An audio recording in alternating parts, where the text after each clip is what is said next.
Ladies and gentlemen, welcome back to what is the most difficult session, the session after lunch. I don't know about you, but I'm certainly feeling sleepy.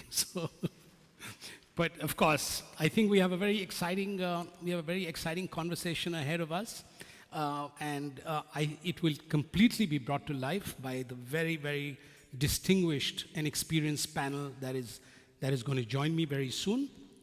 But just to put a context to this before we get going and why this conversation matters. The topic of the first panel is the value of integrated data in confident decision making. On the surface, this feels obvious and intuitive. Integrated data must lead to better decisions, of course. And yet, many large projects still struggle to convert data abundance into decision confidence. We collect enormous amounts of data, whether it's geotechnical, whether it's structural, whether it's construction, whether it's stakeholder related. But too often, these exist in parallel rather than together. So the challenge that we face is not data availability. I believe there is no dearth of data that is available in any project on any asset. The real challenge is the decision readiness that this data enables. And just to reinforce what I said in the morning, the message we got at Safe Dubai last year was clear, that integration is the way forward. And over the past year, many organizations have taken many meaningful steps in that direction. And what we are now beginning to see is that when data comes together, it fundamentally changes how decisions are taken. The upsides are clear, risks become visible earlier, trade-offs are clearer, and decisions can be taken with greater confidence, not just technically, but at an institutional level as well. But integration also raises, at the same time, some very fundamental and critical questions. Who trusts the data? Who acts on the data? And how do different stakeholders use the same integrated view to fulfill extremely different responsibilities? And that is what this panel is about, because we are here to explore where the value of integrated data really shows up in approvals, in execution, in governance, where the value lies and how we can unlock it. So, without any ado, it is my pleasure to bring on my very, very distinguished panel. I believe these are some of the leaders of infrastructure in the region today, and I would dare say that probably such a distinguished panel, the next two set of panels, has rarely come together in one event. So we are extremely proud of this. Please help me welcome, I will introduce them and invite them to come on. Our first panelist is Dr. Marwan Al-Zaili. Dr. Marwan brings over 20 years of geotechnical expertise across complex developments in Dubai. I believe Dr. Marwan is everywhere, in every structure that you see in Dubai. At the Dubai Development Authority, he oversees foundation systems, soil stability, and major ground engineering works. He's also very active in academia and regional technical bodies, contributing to advancing geotechnical standards across UAE. From my personal experience and having known him for the past 2 years, I believe that he is a great enabler for the entire industry ecosystem. He brings all of us together, doesn't hesitate to connect people to each other, and I think he's a great asset to Dubai. Please welcome Dr. Marwan. Thank you, Dr. Marwan. Our next panelist is Dr. Engineer Mohsin Balwan. Dr. Balwan leads land acquisition, corridor protection, and multimodal agency coordination for the UAE's national rail network at Etihad Rail.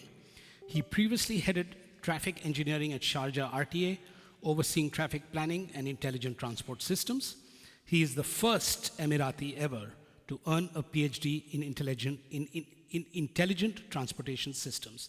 Please welcome Dr. Mohsin.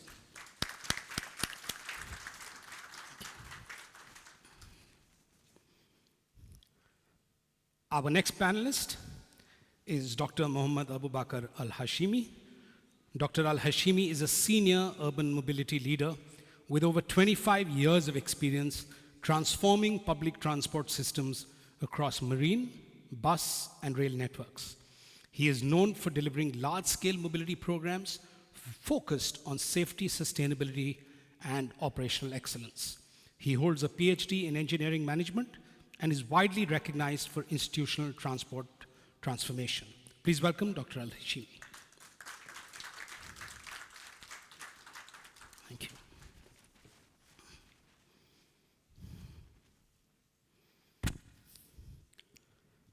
Our next panelist is engineer Rodrigo Esteban Betanzo.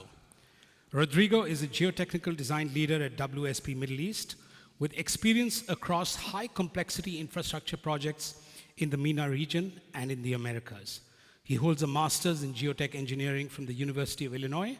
He is also advancing the use of AI and remote sensing in geotechnical engineering and digital innovation. Rodrigo Betanzo.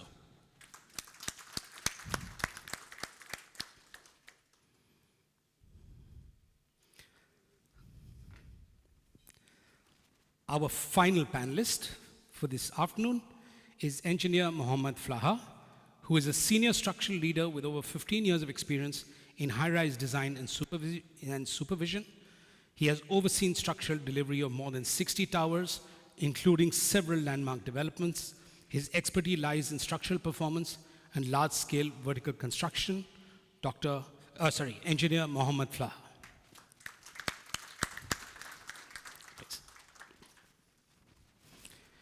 All right, we're going to jump straight into the conversation. I can see very, very expectant eyes on us. Okay, I think I have raised the expectations of this hall. I can see that the post-lunch phenomena is over. So let me jump straight in and take off from where we left earlier this morning. My first question, Dr. Marwan, is to you. Sorry? I'm going to start from this side. Or at least that's what my script says, and my producer will get very angry with me. Okay.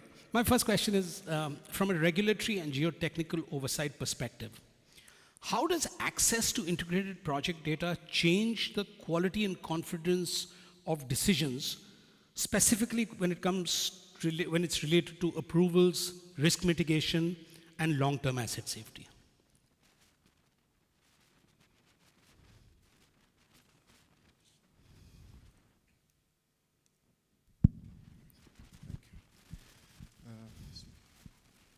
First of all, I would like to thank you, Rithan, and as well the Encardio team, Arushi, for giving me the chance to speak in second edition of Safe Dubai, and thank you for collaboration and bringing all engineers to this room to discuss about the monitoring in general and geotechnical monitoring specifically. So basically, I will, to reply your questions, how the impact and how the importance of that integrating the data, especially from, let me say, from authority point of view. We can take an example of, for example, Abu Dhabi, where they have geotechnical database management system. Maybe they have more than 20 or 25,000 boreholes in their system. They are integrating, they are even though classifying their geohazards as well, such as cavities and liquefaction and all this stuff related to the geotechnical hazards. All this is helping us as an authority to protect our infrastructure, to protect our buildings. In my opinion, having a geotechnical database or integrating the whole database which is related to the engineering or construction is very important, essential now. It helps a lot, as well as it has an impact in your future project, because this will help you even though to do your value engineering, to redesign your foundation, redesign your ground improvement. It's very helpful, very important. It's not related to project and close it and that's it. Lessons learned is very important part of the game, in my opinion, and it's helping a lot for our future development. Thank you very much. Dr. Balwan, if I may ask you, from an asset owner's perspective, when you look at projects like the high-speed rail, where does integrated data make the biggest difference for you? During approvals, construction, and long-term operations, Where does integrated data really, really help you as the asset owner, and why? Thank you so much, Rathan, for the introduction. I mean, rail projects always, it's a huge project, and normally it comes once, and that's it. So then the improvement and other lines, maybe. But the rail itself is a very big project that needs, it takes a lot, even before the construction, it takes a lot of time to study, to do the master plan for it, to do the design, to align the alignment. So these type of huge projects, actually, if you take it from an owner perspective, actually, all these things are nothing in comparison with the operation period, which will last for years and years. Each party has their own priority. So if you take the contractor, they do care about the construction period. If you take the consultant, they do care about the design period, for example. But of course, as an owner of these type of projects, all stages are very, very, very important.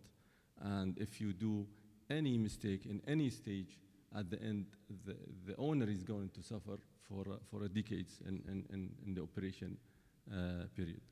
So the most important, in my opinion, the most important period will be for these type of huge projects is the operation period. But to make sure that you are going to reach to a successful operation period, you need to make sure that the approvals are going in a perfect way, the construction is done in a perfect way, then you have an operation without an extra charge of the maintenance and disturbance in the operation.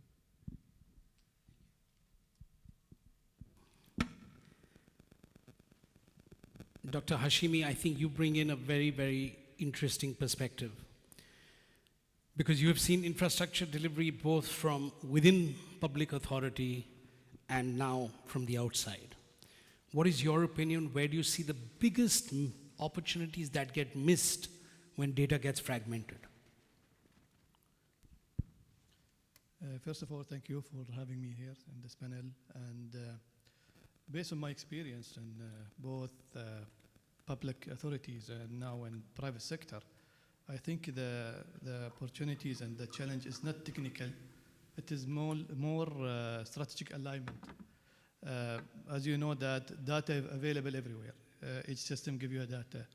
If you are in the public authorities, you can get a data from system, from the operation, from your side.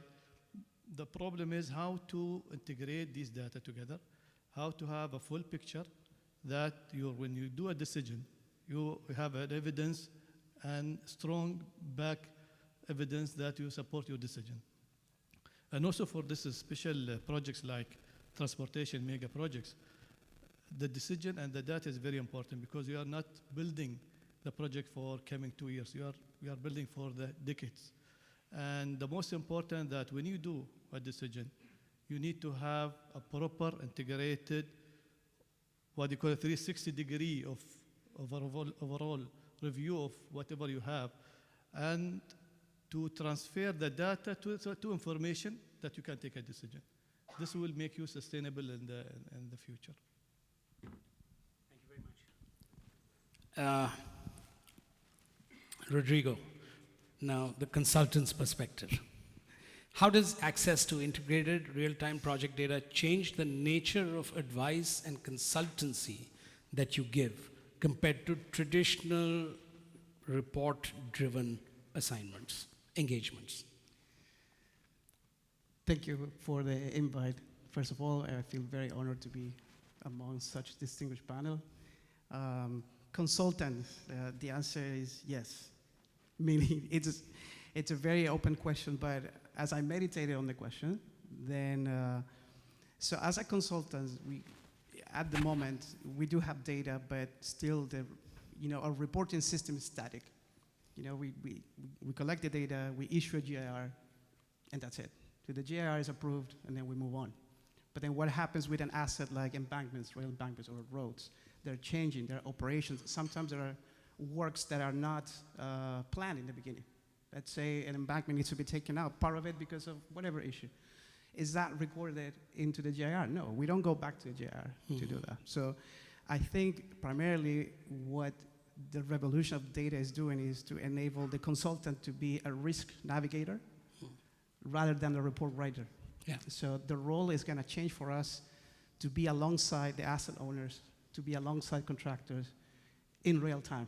You know, that probably you've heard that buzzword a lot, the real time, but it's really, it's that continuous support versus just writing the report and hands off. So I think that's the main revolution as a consultant that I see. Thank you. Engineer Flaha, let me take off exactly where Rodrigo has left off. And let's assume that the project has succeeded in maintaining data continuity right from investigation through operations. Where do you see the most tangible value being created for owners, for insurers, for operators? Is it cost, is it time, is it risk, or is it long-term asset performance and life? Actually, the important of this, if I go back to his question, real-time data, we use this data always to monitor the project and to feel more confident about what we are designed for. And this is important for the consultant, for the contractor, for also the owner. Let me give you some example. Before, in some of our projects, we demolished 5 basements in Business Bay. And this was very critical job, that because we are in canal and we are on main road and we have some tower beside us. And actually we use this instrumentation to monitor the system, to monitor this wall. It was like 25-meter wall, and we can access this from anywhere and even from home. And by chance that happened when there is heavy rain in Dubai 2024, and we're not able to access to site, but actually we are relieved, or we are confident that everything okay, because we was monitoring that from our home. And that was a big benefit for us actually. And also we use this when we, for example, cast big element of concrete. Usually we use this real-time monitoring system to monitor the temperature of the concrete. And this should be hour by hour. It should be continual monitoring. It's not just robotic or very robotic system, because if it's take us to take immediate decision if there is any, for example, different exceed 35, which is allowed by code. If this exceeds that temperature, we immediately take action and start either cooling, either heat the raft or the element to avoid any damage. And if there is any damage happen and we didn't monitor that, it will be, if you want to fix this, almost it's very difficult or very costly. And sometimes it's impossible to fix this type of element if there is any damage or permanent damage happen. For that, it's very important from perspective of owner or consultant or the contractor. Interesting. Dr. Hashimi, I want to ask you this question, that you have had experience like we discussed on both sides. Do you feel it is time for now asset owners to rethink how they specify data requirements and decision protocols, not just what data is collected, but how it is shared amongst all the stakeholders and how it is acted upon jointly? I think it's a very important question, especially for the asset owner, because now we are owning the Urban Express. It's mainly for bus operation and limousine services. It's very important for me as an asset owner to identify, first of all, the return of investment. Number two, how to maximize my asset availability and duration. Now, in the private sector, we just focus on, ROI. We don't focus about safety. We don't focus about, driver fatigue. We don't focus about other elements. It's very important for the asset owner to look at all of these elements to achieve greater ROI, and also to achieve what he wanted to from his company. The problem is now in all organizations, when I work or interface with them or discuss with them is everyone is looking for his own part only. They don't talk to each other. For example, companies to companies, they don't share information. They have a good practice. You can transfer it to your company as well, either from government to government, or authority to authority. Every authority, they have their own territory. They are no, what they call it, engagement. And it will affect to the people of life. For example, urban planning, for example, what we are suffering now between certain emirates, the congestion between emirates. If there are collaboration, data sharing, information, integration of these all plans, life of people will be easier. Yeah.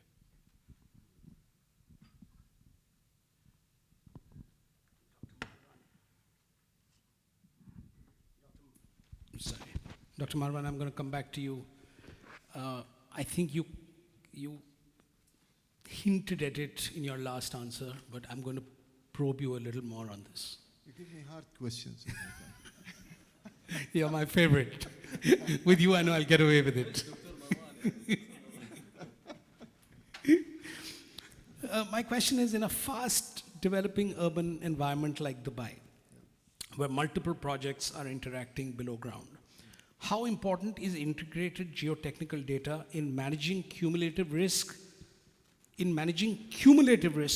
for the region, rather than just isolated projects, individual projects? How do we bring it all together? What do you think how do you think this should be addressed? So, before I'm planning to start, I saw Dr. Ahmed Gharib. He started laughing. So we will come from the project we work together. So I will tell you, as mentioned previously with my colleague, Dr. Al-Hashmi, the integration between the authorities. Now, he highlighted maybe between the Emirates, but I will tell you between the authorities and how it should be works. For example, the projects with, I think, Omniat, if I'm not wrong, is in the entrance of Business Bay, for example.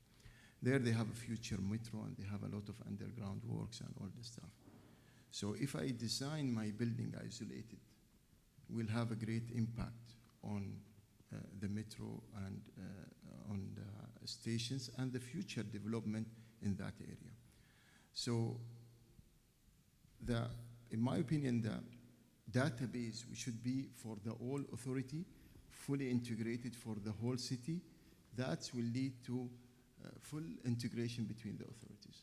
Now, simply, we highlighted after that, me and Dr. Ahmed, some projects, the consultants submitting different data to the RTA and different data as well to DDA. So at the end, we found a huge gap between the two authority, and thankful now we are closing that gap. So first of all, the database should be national database or in the city. Also here, Dr. Abdel Samia, from long time I didn't see him, but really they started previously, they have maybe for the new metro more than 10,000 boreholes for the new line and those ones. All this data, boreholes from infrastructure, boreholes from buildings. Now, the boreholes and the soil report submitted to two different authorities. But the important thing, if we have one platform, all this data will be integrated. As well as if you go to the new tunnel, which is the seawater, which will be under municipality. They're doing also a huge number of boreholes. Now, integration between all of them and between all the authorities, will lead to huge data. Huge data mean better analysis, reduce the risk, reduce the geohazard, as you asked me in the questions. So I think what we all seem to be moving towards is a recognition that while integration is critical, integration is important, integration must serve a larger purpose, and that is decision making at a macro level. Right. Okay, so if I was to come back to Dr. Mohsin, if you were designing project systems afresh today, what kinds of data integration would you insist on upfront to avoid downstream uncertainty or friction or delays in the project lifecycle? If I'm specifically talking about rail projects, I mean, these kind of federal projects, one of the biggest challenges we have in this, I mean, it's not a local project. So you have to deal with huge number of stakeholders, huge number of ideas, huge number of opinions. So bringing all those opinions into one decision needs to make the things very, very clear to all of them so they can decide in a proper way.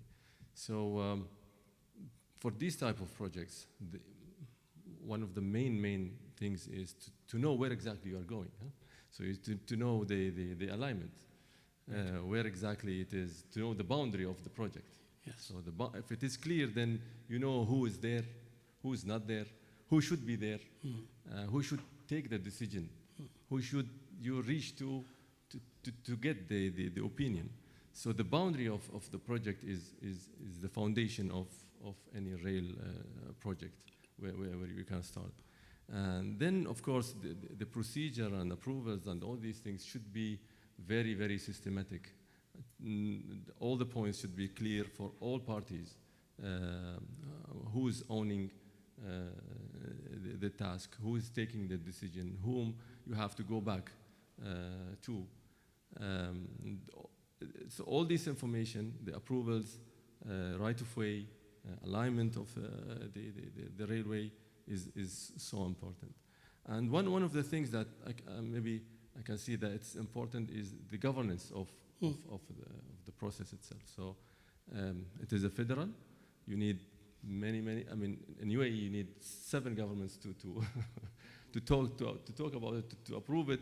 So it's a bit complicated. So if this all information is available, then this makes the things goes smoother and integrated together. Thank you. Engineer Faha, I'm again going to come back to you in the same theme as I did last time, which is assuming this happens. Okay, assuming we're able to integrate the data, create a platform, share this knowledge, and enable decision making. I'm asking you this question as a consultant because you're in the business of advising, so please advise us. Okay, advise us, where do you see clients realizing measurable returns? How does it improve the life of asset owners, of contractors, of consultants? Does this lie in fewer surprises? Does it lie in early discoveries? Does it lie in increasing asset life, better capital allocation decisions? What do you think this really enables? Actually, if you use this data, what we have monitored past few years, if you use this data, what we found last few years, it will help a lot from perspective of, let's say, the client, which is the important person on the cycle, important one on the cycle. It will save a lot of cost. Yani, if I can give you some example, because usually I give example because we actually have monitor a lot of projects and we have real data. For example, there is something called shortening on the structural, which is usually on the analytical model reach to 70 millimeter, 7 centimeter on some time, and differential shortening. And in some project, I remember we because there is some limit for this, we have to change some column from normal RC column to composite column, which is cost us $1 million. But finally, when we monitor this shortening, we found that the difference between the shortening of that column or the similar column was just 7 millimeter. And if the authority, and this is something we should mention to authority, they should allow us to use this previous data in our new design. Since we are working in same city and almost same material, same even soil, we should allow us to use this. And if they allow us to use this previous data and integrate this in our analytical model, that will save us a lot of cost and let's say millions of dirham. Actually, same on geotechnical, and Dr. Marwan know exactly when we did a lot of tests for the piles. And that the result, or when we monitor the raft settlement, we found that the result actually it's far away from analytical model, sometimes it's the double, 100% different between the analytical model and the real data which is we collect from the field. And if we use this data for the useful of the project, it will be great. It will also save time on the construction, not just save money. And I remember one of our project, also we have some monitoring systems, strain gauges. We monitor the force on strut, on some shoring system. It was a very big project. I remember when we did the analytical model, the force was around 16,000 kilonewton. When we monitor that shoring or stress on this strut, the actual number was 6,000. And why I mentioned that, because I remember to install this strut, it was 120 meter steel pipe, 1.5 meter diameter. I remember it take from them like a week to install that. Actually, if we use this data again to reback and reanalyze the model, and it could reduce the sizes of this and save time on the contractor, save cost from the owner perspective.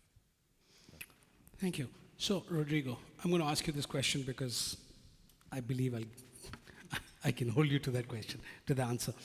If integration were treated as a design principle, how would that change the way consultants build projects and recommendations for their clients? Really tied to the question that you asked Dr. Marwan, and I wanted to jump in and respond to, so I'm going to take that time too. Okay. No, but really the design principle is that I think our reports or our services will look less like a book and more like an operating system. So at the moment, we submit a report, it's a good report, right? It checks all the boxes, but then it's good for the moment, but what happens in a month, 3 months, 6 months, etc. So I think the fundamental change is now instead of giving you a report, I'm navigating with you the risks. I'm giving you an operating system in terms of shoring, monitoring, as you said, like structure. How are we going to strategize around that? And also to add to the answer would be, what I see the gap is between the data and the insight. So I don't think the issue is so much the data, and then we keep getting better and getting data. There are better, instrumentation. There are better devices, better IoT, et cetera, and that's going to keep getting better. But then the question is, what do we do with the data? That's true. The data needs to serve a need. Yes. And that's why, for example, asset owners here, it's good to identify those needs. You enter into a dialogue with your consultant, with your architect, with the developer, et cetera, and we say, okay, we need to measure X because I need to know Y. And so that can take you to the right decision, the right monitoring devices, et cetera. So I think the challenge for all of us would be, how do we get from the data, which is the asset, to the actual value, which is the interpretation and the insight. And the decision. Exactly. The insight and the action. The eventual decision. And the action. To support an Correct. intelligent decision. That's right. Okay, excellent. So before I throw the house open, the floor open to the house for questions, I'm going to ask one quick question, which is a universal question for everybody. This time I'll start from there. This time I'll finish with Dr. Marwan. This time I will bring it to. So this is my closing question. It's to the entire panel. Please, one line. If we accept that integrated data leads to more confident decisions, if we are there now, what is the one system or protocol each of you believe must be reimagined first to truly unlock that value? Can you repeat the question, please? Okay. Yeah. So if we accept that integrated data leads to better decision making, more confident decisions, what's the one system or protocol or one idea that you think we should start thinking about, we should start reimagining to make this happen? I think this should start from the authority. They should put some clear protocol for. Yeah, we should back to the Marwan. Dr. Ahmed Kareem, Dr. Abdul Sami, Dr. Marwan, we are very distinguished. They should put clear protocol for this. Actually, this is one of the lack in this market today because there is no any protocol for this. Yani, geotechnical, there is some actually, but then if you go for structure, almost zero. None of the structure engineer in Dubai ask for any monitoring system, even if you build 500-meter tower. And that decision we usually take by ourselves. And I think that's the main here to let someone or some authority, even Dubai municipality or whatever, to put clear regulation about this. I think I was going to come to Dr. Marwan last, but the way he's picked up the mic, I think he wants to go first.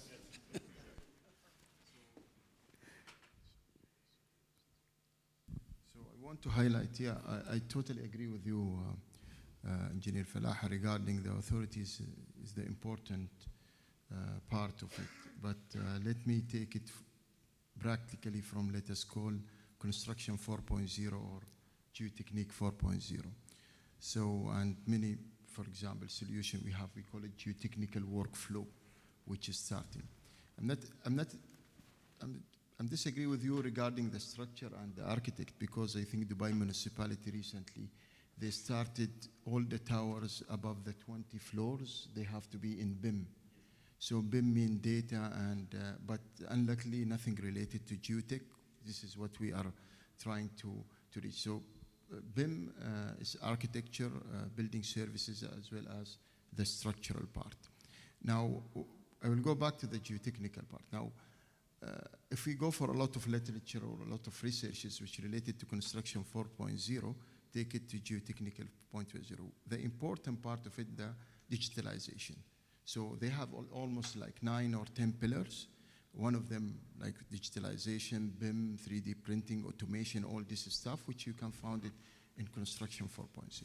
Now, the important part, yes, I totally agree, we should set some regulation, minimum regulation related to the infrastructure. For example, infrastructure has zero regulation related to digitalization. Dr. Abdul Sami could correct me. And as well as for the geotechnical part. Now, I could say, for example, in Abu Dhabi, already they started this in the part of related to the geotechnical report. You have to submit your files as an AGS file. It should be integrated. They clean the data. They update it to the platform. So we have one step in the UAE. Myself, I consider it a great step. But if we take it, for example, for Bentley system, for example, they have clearly set, we call it geotechnical workflow, starting from open ground, moving forward to leapfrog, then to the geotechnical modeling uses, for example, Blacksys. I'm sorry for all the competitor. I'm mentioning Bentley only, but they have clear vision on that, you know, taking it to this. So after that, they have like iTwin. They can take it, you can take it to open tunnel, for example, if you have an infrastructure project. And after that, you can generate your data and you are maintaining your data properly in a very digitalized way. And this will help you even though in the operation as mentioned by Dr. Mohsen, because to do a proper operation, you should have very strong data from day one you construct the project. I will give a small example and I will do the closing related. For example, we had a big issue related leakage from a foundation. And we try to know what is the problem on that. Keep trying, checking the piles, everything. Finally, we found that the soil investigation lab or the geotechnical lab, when they drilled the boreholes, 60 meters or something, they didn't grout it. And they keep that and it create a pressure from the water, groundwater, and create problem to the structure because we don't have a proper coordination. We don't have this data. We have it as a PDF file. If we have it from the beginning, we could solve the problem automatically and we could reach that the problem happened because of that boreholes. Sure. So this is how it helps. Sorry, I took more time for that. No worries. Rodrigo, would you go next? Yes. To add to the responses. And try not a controversial answer. No. But I do think the authority is always supposed to. No. No, just to add to what Dr. Marwan is saying, and I know Abu Dhabi, they have this database, and so we do in WSP. And I go back again to the question of value. You mentioned the value. Yes. So it's good to have the boreholes. It's good to have, the whole city in Leapfrog.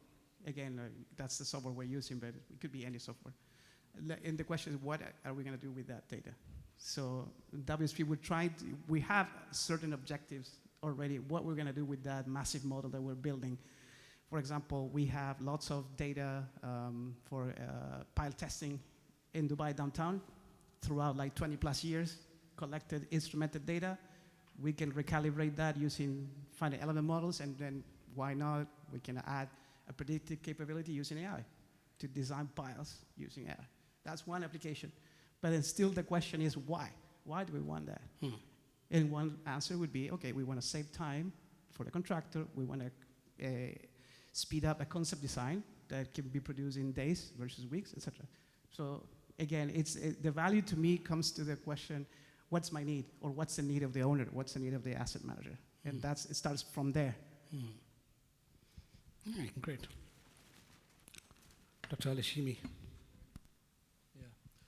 I think, in my opinion, also for the data is available now. Also, the government is working to get, focusing on governing these data, provide this data as an open source. I think the most important is, to change our focus from collecting data to analyzing the data. Yes. Now, the most important, this is now all companies, all authorities, they are not concentrating or focusing on analyzing. Now we have a tool, AI tools, they can analyze and give us better read of this data, and it will support us to take a better decision. I think, in my opinion, now the focus will be changed from gathering to analyzing. That will support the decision maker for the government, also for the private sector. Dr. Mohsin, you have the last word. Yes, the problem is Marwan, but what actually,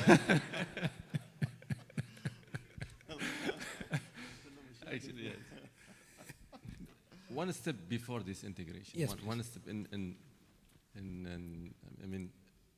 huge projects like rail projects.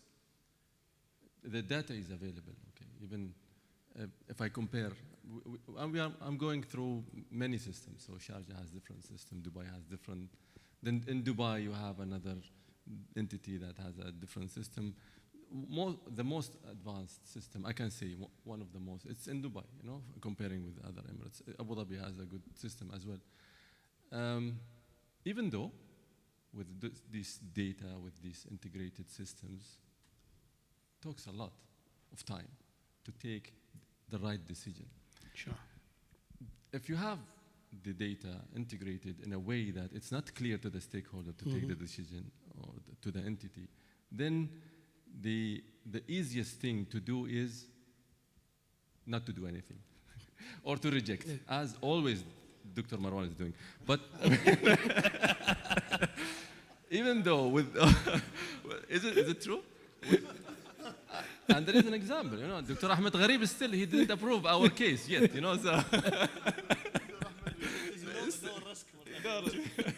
so even though, and this is true, I'm not joking, so Ahmed Gharib still, the case is with him. So everyone sees the piece of the puzzle that he has only.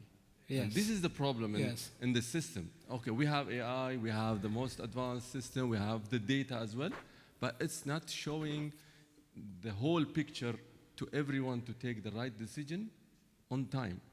This is what we are facing in this type of projects. So if you ask me what is the integrated system that you need, that it should be showing exactly the whole picture of the project to the stakeholder or to the decision maker to take the right decision on the right time, other than rejecting. Dr. Marwan. Thank you. So much. That was a very well articulated closing statement. So let me quickly conclude. I think what has been a very, very interesting panel. very rich dialogue. I don't think the post-lunch syndrome was affected. We've had a good conversation, and we've had a fun conversation. And if I was to quickly summarize, I think what we are all seeing is that there is tremendous value in integration, and I think we need to reimagine how to make this possible. Clearly, regulation may be the first step, and I think some actions have been taken. But beyond regulation, the larger need is that of collaboration across all stakeholders, whether it is the authorities, the asset owners, the consultants, construction companies, and even companies like ours, which are facilitators and which are enablers of this entire process. So I think there is a clear role for everyone to play. And at the end of the day, I think the last point and the most important point was that integration must serve a larger purpose, and that is enabling decision intelligence and collective intelligence for everyone, so everyone knows what's going on. And I think, like you said, Dr. Mohsin, they're able to see the larger picture. Everyone can see the complete picture and not just what suits their vision. With that, I would like to thank my esteemed panel. Thank you very much. It's been a great conversation. Thank you very much.